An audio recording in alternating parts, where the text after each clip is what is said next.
Muy buenas noches, bienvenidos sean todos ustedes a la charla del día de hoy.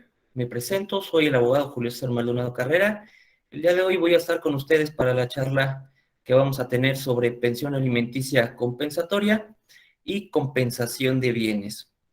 Al final de la sesión vamos a tener una ronda de preguntas y respuestas, por lo que les voy a pedir de favor que mantengamos el micrófono apagado durante la sesión y solamente lo accionamos en caso de que tengamos problemas de audio o sobre la presentación, ¿sale? Entonces sí les voy a pedir de favor que me indiquen para que no me avance yo si es que no me están escuchando bien, ¿sí? Entonces vamos a dar comienzo. Les pido una disculpa, voy a apagar la cámara para mejorar el ancho de la banda y no tengamos problemas de que se entrecorte el audio y demás, pero aquí estoy con ustedes, ¿sí?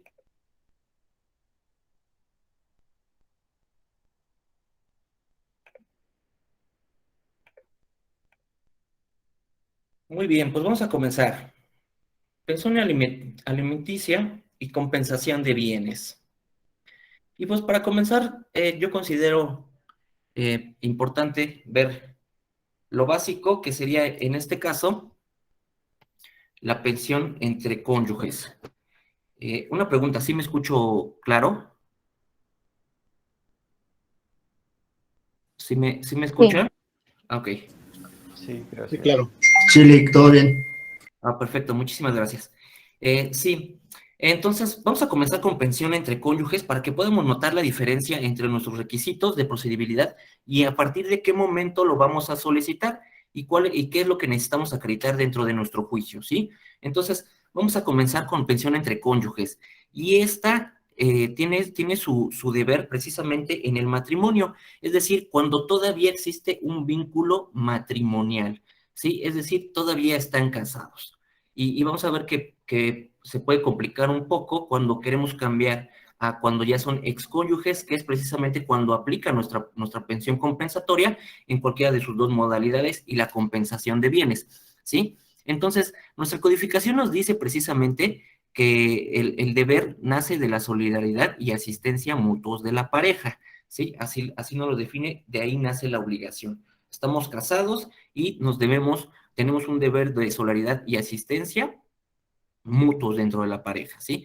¿Cuáles serían, en este caso, nuestros elementos de procedibilidad?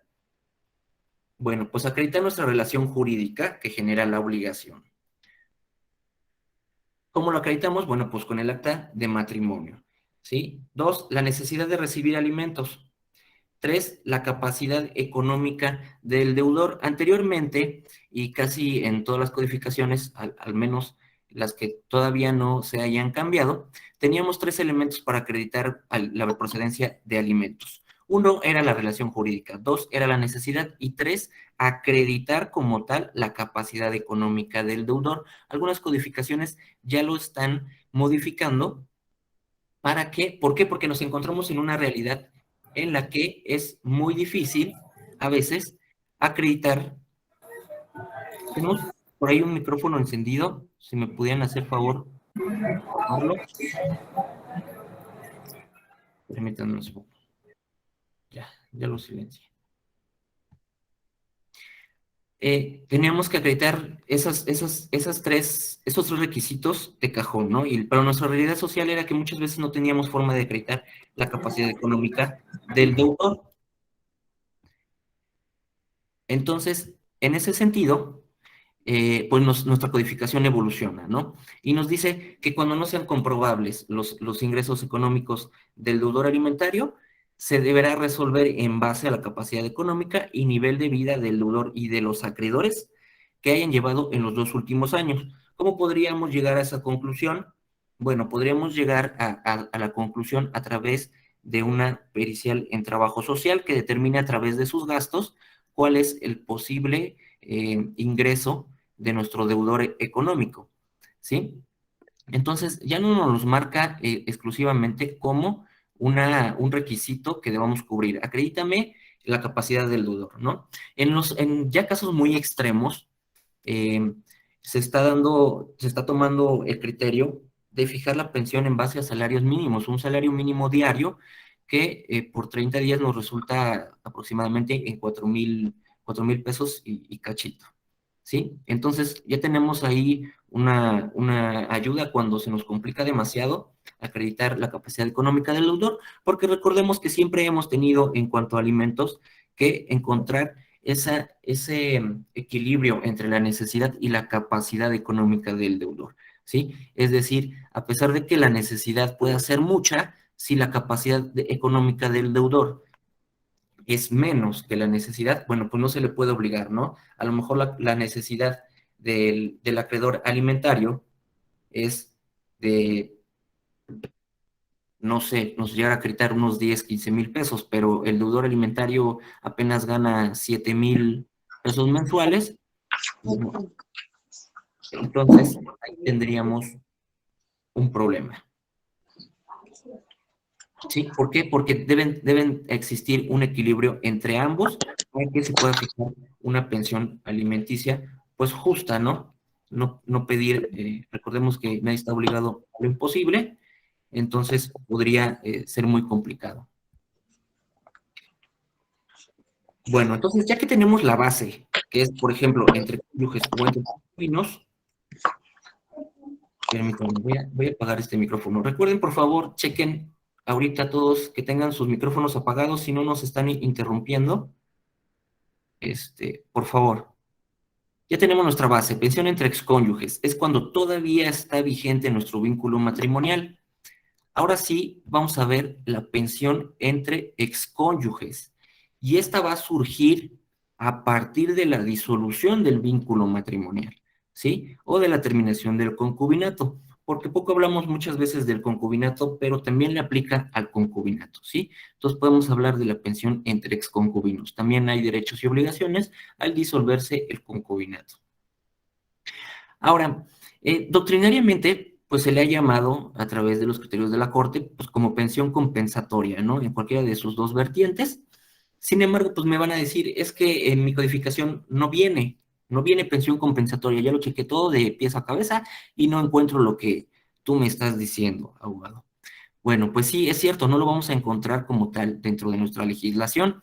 Para ello es que nos estamos actualizando constantemente para que nosotros podamos saber qué tipo de pensión compensatoria es la que vamos a solicitar y cuáles son los requisitos que vamos a solicitar.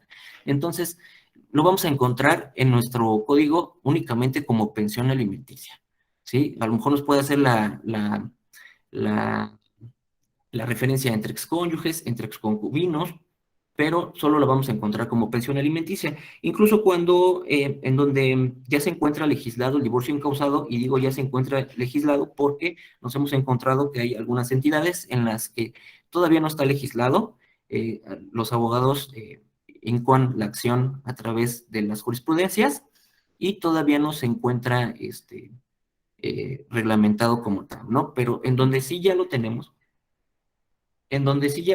reglamentado, nos obliga a presentar un convenio. En ese convenio también nos habla en un punto sobre la pensión que se va a fijar entre excónyuges, ¿sí? Y hay otro apartado, otro punto, en el que se debe mencionar si va a haber o no va a haber una compensación de bienes, ¿sí? Entonces, ya tenemos ahí la pauta. A lo mejor no lo encontramos específicamente como pensión compensatoria, pero ya nos está imponiendo un requisito como divorcio en el divorcio incausado para que tengamos que manifestar si estamos solicitando o no una compensación de bienes o una pensión compensatoria, ¿sí?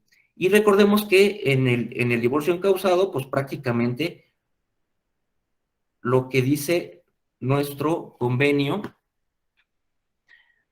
me dicen que no se ve la presentación, ¿sí se ve o no se ve? Lo checo. No se ve, profesor. Ah, permítanme un segundo. Sí, no se ve.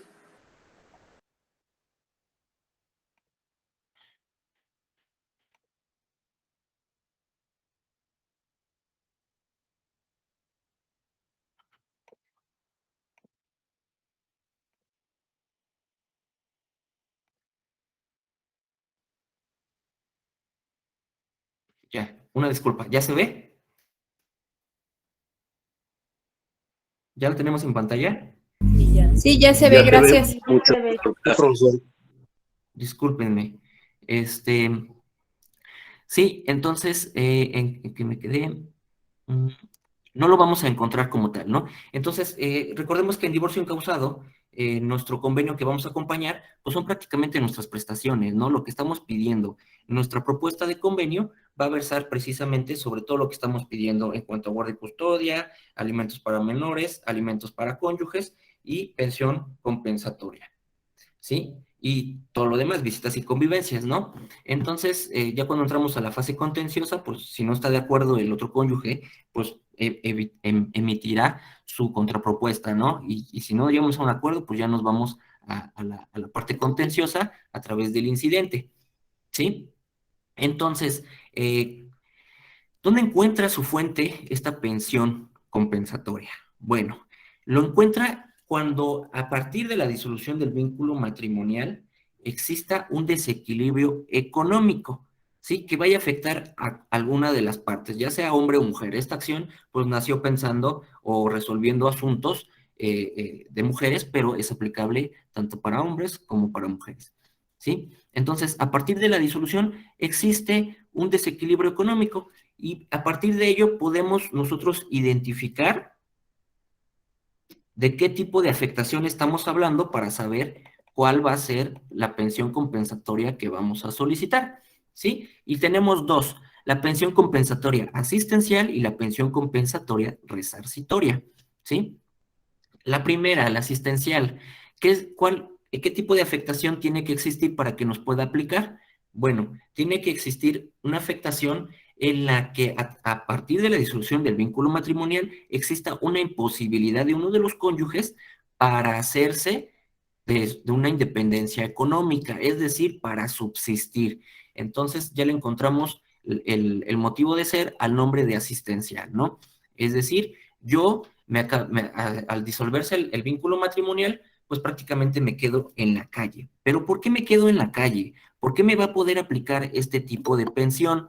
Precisamente porque durante el matrimonio yo me dediqué en mayor medida que mi otro cónyuge a las labores del hogar, ¿sí? Usualmente vamos a escuchar por todos lados que nos dicen se dedicó preponderantemente a las labores del hogar.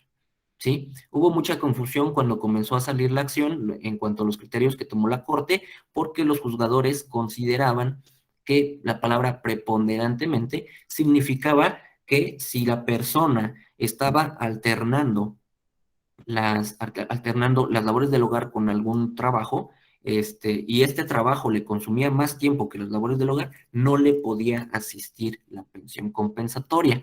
Y la Corte dijo, no, no, no, espérate tantito, no, no me estoy refiriendo a eso. A lo que me refiero es que el cónyuge que esté solicitando la pensión compensatoria o compensación de bienes se haya dedicado en mayor medida que el otro cónyuge a las labores del hogar. Ejemplo, mi cliente que me está diciendo que necesita la pensión compensatoria o que yo se la estoy ofreciendo, ¿verdad? Eh, Alternaba su trabajo de medio tiempo con las labores del hogar, ¿sí? Entonces, a su trabajo le dedicaba 6 horas y a las labores del hogar le dedicaba 4 horas. El otro cónyuge le dedicaba 10 horas a su trabajo y 2 horas al hogar, ¿sí? Entonces, ya tenemos ahí que mi cliente se dedicaba 2 horas más diarias a las labores del hogar que todavía el otro cónyuge, ¿sí? Entonces, ahí ya tenemos un requisito que podemos tener por acreditado de que se dedicaba en mayor parte que el otro cónyuge a las labores del hogar, ¿sí? Contrario a los primeros criterios que salieron, de ejemplo, le dedicabas 6 horas a tu trabajo y solo 4 horas al hogar. Entonces, quiere decir que tu actividad principal no era preponderantemente las labores del hogar, ¿sí? Sino que era tu trabajo. Entonces, no procede la pensión compensatoria. Ese era el criterio que comenzó a salir cuando se veían este tipo de acciones hasta que la Corte lo aclaró. Entonces, hay que tenerlo bien claro. No significa que mi actividad principal a la que le dedico más tiempo tenga que ser las labores del hogar, sino simple y sencillamente que yo me dedique en mayor tiempo que mi otro cónyuge a las labores del hogar, ¿sí? Entonces, Acreditando esa parte, nosotros podríamos solicitar la pensión compensatoria, ¿sí? Y nos dice, hasta en tanto esta persona se encuentre en posibilidades de proporcionarse a sí misma los medios necesarios para su subsistencia, ¿sí? Es decir, vamos a la realidad, ¿no? Juanita se dedicó 20 años a las labores del hogar durante la vigencia de su matrimonio. Digamos que Juanita no tuvo ninguna otra actividad laboral. Ella se dedicó 100% a las labores del hogar, ¿sí? Durante 20 años se dedicó a dejar a los niños en la escuela, recogerlos, hacer de comer, lavar trastes, lavar ropa, barrer y trapear y otras actividades que más adelante vamos a ver que también se consideran como labores del hogar porque ayudan a el mantenimiento del hogar, aunque no sean propiamente lo que pensamos en un primer plano al escuchar labores del hogar. Ah, pues sí, barrer y trapear. No, la Corte ha emitido criterios que nos dicen que también actos de administración sobre el hogar también se deben considerar como labores y cuidado del hogar, ¿sí? Y de los hijos. Entonces, en ese sentido, nos encontramos que, por ejemplo, Juanita, que pasó 20 años, de repente llega un día el esposo y pues ya tiene otra persona, ¿no? Ya tiene otra persona y le dice, ¿sabes qué? Necesito el divorcio y pues necesito que te vayas de aquí, ¿no? Entonces, ¿cuál sería la realidad de Juanita, no? Juanita nunca trabajó, siempre dependió de su marido y al momento de que él le diste esto, pues no va a tener ni para pagar una renta, es más, a lo mejor ni para pagar el taxi, ¿no? Entonces, ¿qué es lo que sucede aquí? En realidad no tiene capacidad de allegarse de sus alimentos. ¿Qué sucedía anteriormente con las pensiones entre excónyuges? Era muy difícil lograr una pensión entre excónyuges porque la ley nos decía que solamente podían persistir cuando se acreditara fehacientemente que el cónyuge acreedor se encontraba en imposibilidad de trabajar. ¿Y cómo podíamos acreditar eso? Bueno, pues con una incapacidad, con un dictamen de incapacidad para laborar, ¿no? En el que se determinara que pues la persona no podía laborar y preferentemente o obligatoriamente tendría que ser emitido por una institución de salud pública, ¿no? Y pues era muy difícil conseguirlo, ¿no? A veces lo que no podía mover la persona era un brazo o era otro, o ya a la edad se estaban divorciando, no sé, a los 55, 60 años, y pues a esa edad es muy difícil encontrar un trabajo, ¿no? Entonces, ¿cuál era el criterio en esos tiempos? Ah, pues no me has acreditado que no puedes laborar, no me has traído un dictamen médico en el que diga que tú no puedes laborar ya a esta edad o con esta incapacidad parcial que tienes, ¿no? Aquí la institución médica me está diciendo que tienes una incapacidad parcial, entonces sí puedes laborar, ¿no? Y no al lugar a concederte la pensión alimenticia, ¿no? Entonces, eso era muy complicado acreditar, ¿no? Y no se fijaba o no se veía la realidad social de una persona que trabajó durante mucho tiempo las labores del hogar y al salir a la vida laboral, pues no tiene una experiencia laboral como para llegar a trabajar, ¿no? A pedir trabajo.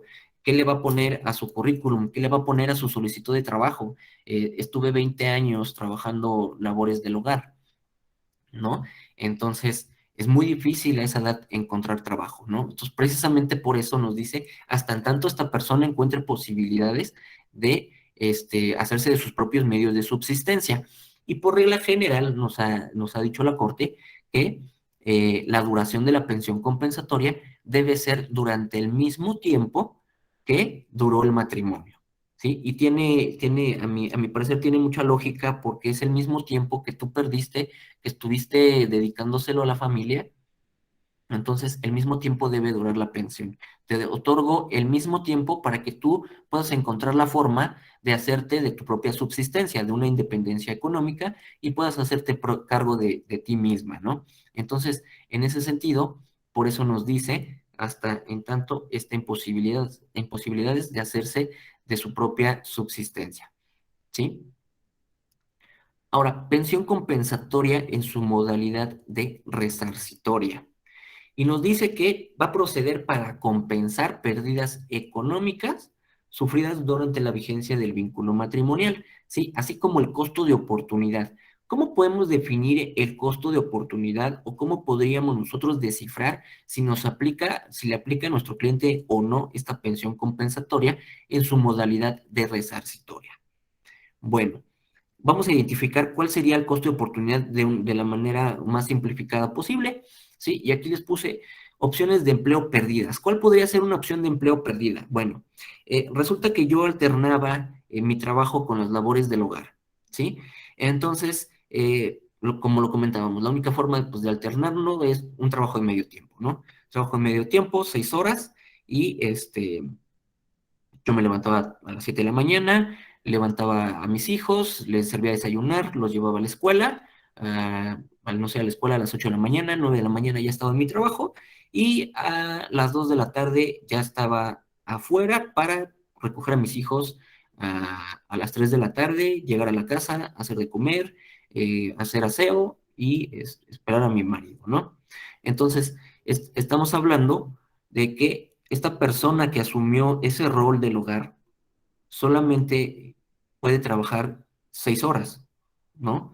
Desde el inicio, por tener este rol, pues no pudo buscar un empleo de tiempo completo. ¿Qué significa esa limitación? Bueno, significa menor salario, menores prestaciones y, pues, diríamos por ahí, un estancamiento, ¿no? Tanto laboral como académico.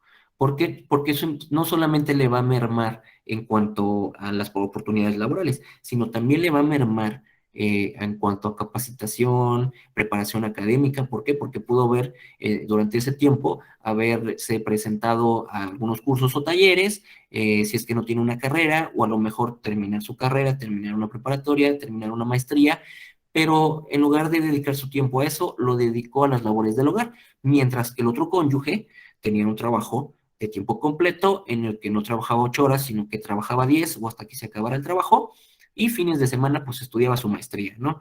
A lo mejor, hablando de un ejemplo, pues lo más sencillo posible, ¿no? Supongamos, tiene su trabajo de medio tiempo y un día llega su jefe. eh, Mira, ¿sabes qué? Haces un trabajo excelente y te necesito a la cabeza de la empresa, ¿no? Te ofrezco un ascenso como gerente de la empresa, como director de la empresa, y pues de ahí seguramente vas a seguir subiendo. Te ofrezco, obviamente, mejores prestaciones, mejor salario y, podrías ir para arriba, ¿no? Híjole, lo que pasa es que pues yo tengo que salir de aquí temprano pues para ver a mis hijos, ¿no? No puedo tomar un empleo de tiempo completo. Y pues ahí ya hay una opción de empleo perdida, ¿no? De mejores prestaciones, de mejor salario. Y entonces ahí ya podemos hablar de un costo de oportunidad. ¿Sí? O simplemente desde el principio, ¿no? Yo sé que el rol que tomé dentro de mi matrimonio es, o que el acuerdo al que llegamos es que yo me tenía que hacer cargo de los hijos y que a lo mejor, digámoslo así, mi marido o mi mujer me dio tiempo, me dio permiso de trabajar siempre y cuando no descuide la casa, ¿no? ¿Cuántas veces no hemos escuchado eso? Entonces, desde ahí ya no puedo buscar un empleo de 8 horas, sino uno de 6, y si se puede, pues no más de 4, ¿no? Entonces, ¿qué significa eso? Pues menores oportunidades y menor salario, ¿no? Pocas horas de trabajo remunerado, trabajos exclusivamente en el sector no estructurado de la economía. Es decir, a lo mejor como no encontré un trabajo en el que tuviera prestaciones, pues tuve que optar por un trabajo en el sector informal, ¿no? Entonces, pues en el sector informal no voy a tener prestaciones, no tengo Infonavit, no tengo IMSS, no tengo absolutamente nada y tengo pues un salario más bajo, ¿no? Entonces, a diferencia de mi cónyuge, que puede trabajar sus 8 horas, 10 horas diarias y tiene IMSS, tiene Infonavit, tiene otras prestaciones que le van a ayudar a la larga a conseguir un crédito hipotecario, a comprobar ingresos para acceder a un financiamiento de auto, una línea de crédito en tarjeta de crédito, ¿no? Entonces, desde aquí ya podemos empezar a visualizar cuál es la finalidad de estas acciones, ¿no? Porque cuando termina el vínculo matrimonial, resulta que solamente uno de los dos estuvo trabajando y absolutamente todo está en nombre de la otra persona, ¿no? El crédito hipotecario está en nombre de la otra persona, el crédito automotriz está en nombre de la otra persona, todas las tarjetas de crédito que se utilizaban están en nombre de la otra persona. ¿Por qué? Porque la otra persona era quien podía comprobar los ingresos, quien estaba haciendo un historial crediticio, ¿no? Y pues yo, por las limitaciones a mis empleos o porque no teníamos acordado que yo saliera a trabajar, entonces estuve sufriendo una pérdida durante todos esos años porque no pude hacer un historial crediticio, no pude ser acreedor a un crédito Infonavit. Entonces, ahí estamos hablando del costo de oportunidad, ¿sí? A diferencia de la pensión compensatoria asistencial, en la compensatoria resarcitoria no tenemos obligación de acreditar la necesidad, porque no estamos hablando de necesidad, estamos hablando de que me vas a compensar todas las pérdidas económicas que yo sufrí por dedicarme en mayor tiempo que tú a las labores del hogar, ¿sí? Entonces, encontramos las primeras diferencias en cuanto a estas dos modalidades de la pensión compensatoria.